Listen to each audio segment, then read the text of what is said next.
പിന്നെ ഓരോരുത്തരും ഓരോ എഴുത്തുകാർ, ഇപ്പം ഹരീഷ് സംസാരിക്കുമ്പോൾ ഹരീഷ് പറയുമോ ഓരോ തരം ശീലങ്ങളാണ്. ഇപ്പം എൻ്റെ ഒരു എപ്രാളം ഇപ്പം ഹരീഷിൻ്റെ ഏറ്റവും പുതിയ 2 കഥകളുടെ സംബന്ധിച്ച് ഞാനിപ്പം പറഞ്ഞുകൊണ്ടിരിക്കുകയായിരുന്നു. ഇപ്പം ചൂണ്ടക്കാരനായാലും ഇസ്താംബുളായാലും.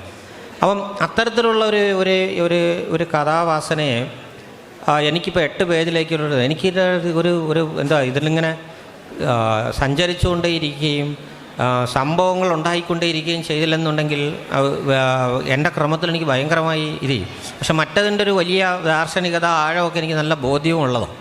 പക്ഷേ ഇപ്പം ഞാൻ നമ്മുടെ KLF വെച്ച് സംസാരിച്ചുകൊണ്ടിരുന്നപ്പോഴത്തേക്ക് നമ്മുടെ TD രാമകൃഷ്ണനും ബെന്യാമിനും ഉണ്ടായിരുന്നു.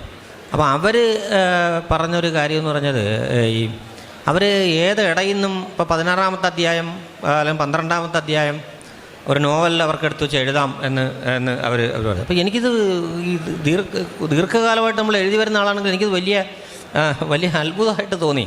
കാര്യം എന്നെ സംബന്ധിച്ച് ഞാൻ പിന്നെ ഇപ്പം മാതൃഭൂമി എന്ന ആനോ എന്ന നോവൽ എന്നൊക്കെ പറയുന്നതെന്ന് വെച്ചാൽ നമുക്കറിയാം വേറൊരു നമ്മളിങ്ങനെ ത്രസിച്ച് നിൽക്കുന്നുണ്ട് ഇന്ന ഭാഗത്ത് കഥ പറയാൻ. പക്ഷെ പറ്റത്തില്ല.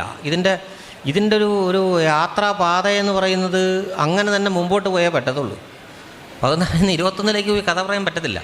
അപ്പോൾ എന്ന് പറയുന്ന കണക്ക് അതുകൊണ്ടാണ് ലോകമെമ്പാടും വായനക്കാർ വളരെ എഴുത്തുകാരെ പോലെ വിചിത്രരായ വായനക്കാരുണ്ട് എന്നുള്ളത് പോലെ അതുകൊണ്ടാണ് ചില വിചിത്രമായ എഴുത്തുകളെ വിചിത്രമായ വായനക്കാർ സ്വീകരിക്കുകയൊക്കെ ചെയ്യുന്നത്. അപ്പോൾ ഇതിൻ്റെ ഒരു വലിയ ജനാധിപത്യം എന്ന് പറയുന്നത് ഇങ്ങനെയുള്ള ഈ വാസനകളിലുള്ള അല്ലെങ്കിൽ വാസനയെ നമ്മൾ ക്രമപ്പെടുത്തി ഒരു രചനയാക്കി മാറ്റുമ്പോൾ ഉണ്ടാവുന്ന അതിൻ്റെ വൈചിത്ര്യങ്ങളും അതിൻ്റെ വ്യതിരിക്തതകളും ഒക്കെ കൂടെ ചേർന്നൊരു വലിയ സംഗതിയാണ് ഇത് വരുന്നത്.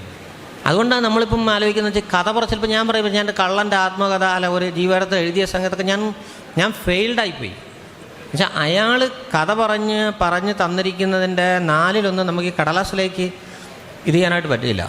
അയാൾ എനിക്ക് ഉണ്ടാക്കി തന്ന ഉത്സാഹത്തിൻ്റെ ഒരു പകുതി പോലും ഒരുപക്ഷെ എനിക്ക് അങ്ങോട്ടേക്ക് കൊടുക്കാനായിട്ട് നമുക്കിത് ചെയ്യാൻ പറ്റില്ല. അവിടെ നമ്മുടെ ശീലങ്ങൾ വെക്കുന്നൊരു ഭയങ്കര അപാകതകളുണ്ട്. ഞാൻ നേരത്തെ ചോദിച്ച ചോദ്യം എന്ന് വെച്ചാൽ